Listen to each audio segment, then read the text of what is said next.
Kaodhi nyime gi weche motudre koda dok mag nyithindo e sikunde mopogore opogore yudo ni jopuonjre e boma ma Migori yudo midhiero mar chopo e sikunde gi bang' yweyo mar dier tam kata mid tam. Yangore ne yudo nyamburko matero jopuonjre e sikunde obedo matek kaluwore gi nengo mauta ma ni malo. Jakom tesend nyamburko ma Migori Jared Abuya olero ni jopuonjre ne ochako chopo e tesende okinyi ma kawuono kata kamano thothgi pod okwamo. Weg matatu medo nengo wuoth gi atamalo 30 mar chopo dwaro mar nengo manyien mar mauta masani omedore kendo orocho ohala magi.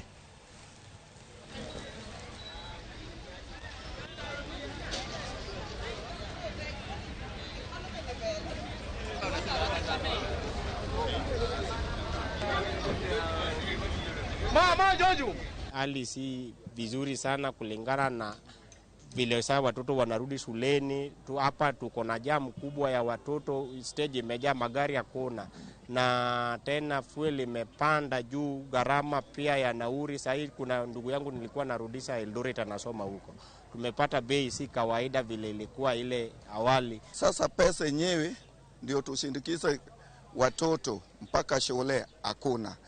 Pesa yenyewe tunaenda kulipa karo ya mtoto hatuna. Sasa tuko inchi gani?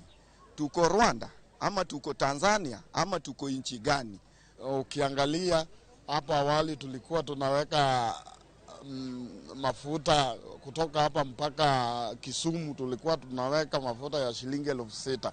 Saa hizi kitambo uende utoke hapa mpaka Kisumu utaweka mafuta ya shilingi 9,000 ndio uende kwenda na kurudi. Sasa imefanya wenye magari wengi wakatoa magari zao kwenye barabara. Nauli lazima tuongeze kwa sababu mafuta imeongezeka. Usipoongeza nauli, hiyo sio biashara. Kwa sababu bei ya mafuta bei ya nauli imeongezwa, abiria pia wamepungua.